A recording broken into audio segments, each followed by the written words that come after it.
Chapter 2. Economics as an Academic Discipline.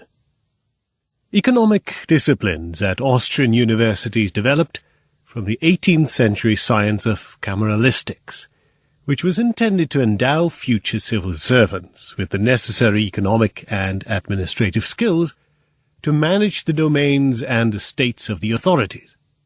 The first relevant chair was instituted at the Theresianische Akademie in 1751, which at the time was an educational centre for young Viennese aristocrats. Later, the universities of Vienna and Prague followed suit. This development was driven mainly by Joseph von Sonnenfels, 1732-1817, who in 1763 established the Polizei- und Kameralwissenschaften, science of regulation and cameralistics at the Faculty of Philosophy in Vienna. In 1784 he relocated the chair to the Faculty of Law. From then on, and until 1919, economics remained part of the law curriculum under a variety of labels. With his Grundsätze der Polizei, Handlungs- und Finanzwissenschaft, 1765-1772, 3 volumes, Principles of Regulation, Administration, and Public Finance, Sonnenfels presented a textbook which was a mixture of well-meaning concern and confining paternalism typical of the enlightened Josephian authoritarian state, named after Emperor Joseph II, 1741-1790. Until the middle of the 19th century it served to educate prospective civil servants, and was only replaced by Die Grundlehren der Volkswirtschaft, 1846, the Basic Rules of Economy, written by Joseph von Kudler, 1786-1853, one of von Sonnenfels's successors. Thus were Austrian students led until far into the 19th century into a way of thinking that took for granted the paternalism of the state, as well as the comprehensive administrative monitoring of its citizens and the economy. With Kudler's death, this traditional Austrian strain would soon be lost. What followed was an increasing orientation toward German and Prussian universities, where cameralistic studies were assigned chiefly to the philosophy faculties. Only in Strasbourg, Würzburg, and Freiburg were they integrated into the respective law faculties. Independent faculties of political science existed in Munich and Tübingen. In the middle of the 19th century, in a phase of identity-seeking reorientation, the term Kameralwissenschaft, cameralistics, was replaced by a confusing multitude of denotations. For example, Finanzwissenschaft, public finance, politische Ökonomie, political economy, Nationalökonomie, national economics, Volkswirtschaftslehre, social economics, or Staatswissenschaften, political sciences. For graduates, the terms Kameralist or Nationalökonom were preferred. The term Volkswirt, social economist, tended to be rejected because of its linguistic closeness to Bierwirt or Schenkwirt. Both terms, Bierwirt and Schenkwirt, can be translated as publican or innkeeper. With the role of the German economist changing rapidly in the face of a growing nation-state and the developing industrial society, the inadequacy of his customary 2-year education soon became apparent. This had a detrimental effect on career prospects in civil service and began to unsettle all of its members. Concerns that educated lawyers might possibly replace cameralists were voiced. By contrast, these sorts of problems were unknown to economists in Austria. Their foundational studies in law ensured them of sufficient career opportunities. In fact, demand was increasing greatly on the part of the Austrian state administration. The Verein für Sozialpolitik, founded with the substantial involvement by the German economist Gustav Schmoller, 1838-1917, succeeded in calling a halt to this uncertainty. From the beginning, tangible corporate interests played a major role, and for a short while setting up the society as an official trade association was considered. Most held the view that economics should be principally concerned with the possibilities of state influence on economic processes. On the basis of such a program, members expected jobs, resources, reputation, and influence. An understanding of economics as a science for analyzing and explaining the nature of the economy was neglected when compared to this view.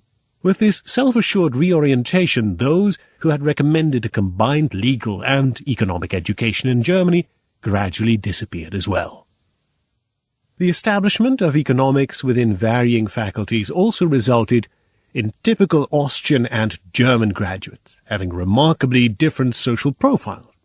Evidence shows that law students at the University of Vienna, who comprised about 40% of the empire's total law students, originated largely from the middle and upper classes, high-level civil servants, officers, lawyers, factory owners, businessmen.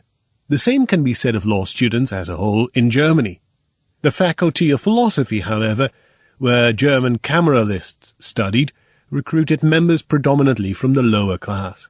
Perhaps even more than social background, institutions and curricula determined a significantly different scholarly socialization and a dissimilar intellectual character. In order to graduate as an economist in Austria, one had to complete a course in law, of which the history of law was a substantial part. While working on abstract law terms, terminology analyses, and methods of interpretation and their practical applications, students were being coached above all in analytical thinking, linguistic precision, and logic. The major subjects of jurisprudence were oriented toward hermeneutics. In contrast, cameralistics at German universities was based on a predominantly descriptive, empirical approach, evident from the encyclopedic breadth of the course alone. Areas of study ranged from farming, agriculture, mining, trade, and industry, to finance, political science, and government accounting, and the program was closely associated, both institutionally and methodologically, with the natural sciences. As far as their intellectual self-conception, career goals, career options, scientific culture, and methodological repertoire were concerned, economists trained in Austria and Germany basically came from two different worlds. Looking at university statistics, it is easy to understand German economists' fear of falling behind in their careers. The total number of students at the 20 German and Prussian universities had increased steeply from 13,247 from 1861 to 1862 to 24,207 from 1882 to 1883, including the newly founded University of Strasbourg. It is true that the cameralists were only counted along with the agriculturalists and the pharmacists for statistics purposes, but even so they totaled only 1,455 students in all, to which about 100 students of the Munich and Tübingen faculties of political science should be added. In any case, their proportion in the student body decreased from 10% in 1841 to less than 6% in 1881. Despite a general boom in education, the number of authors in the discipline of cameralistics, about half of whom held professorships, remained unchanged at about 100 throughout the 19th century. In comparison, the total number of students at the 7 German-language universities of the Austrian monarchy, Vienna, Prague, Innsbruck, Lemberg, Krakow, and Czernowitz, had increased from 6,034 from 1863 to 1864 to 13,069 from 1883 to 1884, even though the University of Krakow was Polonized in 1870 and the University of Czernowitz had only been founded in 1875. The law faculties had 2,527 from 1863 to 1864 and 5,407 from 1883 to 1884 students, respectively, thus constantly more than 40% of all students. In terms of student numbers, the Faculty of Law in Vienna was the largest law teaching institution in the world. Because of growing student numbers, the larger law faculties were given a second chair of economics in the 1860s. The 2 Viennese professorships were deemed to be particularly lucrative, especially as tuition and exam fees flowed in plentifully. With a considerable 3,000 to 4,000 students attending, I had the most attractive outlook for my accounts, recollected Albert Eberhard Friedrich Scheffler, 1831 to 1903, Carl Menger's predecessor. Nevertheless, some chairs remained vacant for years because of a great shortage of professors. Of the 71 professorships at all law faculties in the Austrian monarchy, only 50 were occupied in 1874. In Vienna alone, 6 of the 17 chairs were vacant. Because Austrian professors had to be qualified in law as well, the circle of possible candidates from Germany was limited from the start. Furthermore, many ideal candidates rejected the summons to Vienna because the faculty was considered to be too school-like, research was neglected, and the climate among the teaching staff was considered less than harmonious. The shortage of local junior lecturers was the result of the boom of the Gründerjahre, meaning the economic expansion in Austria and Germany in the second half of the 19th century. This boom absorbed a not insignificant number of the most talented young lawyers who received rewarding, often illustrious positions as directors, secretaries, and the like.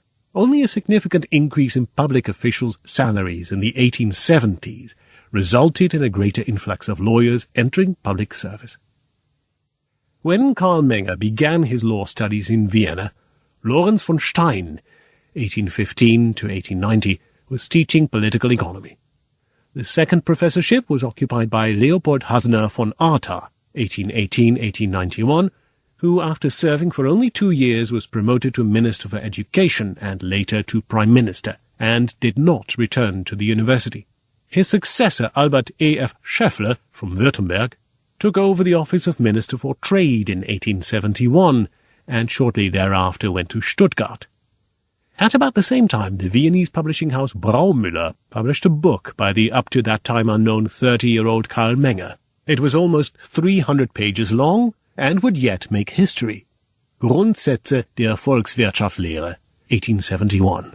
Principles of Economics.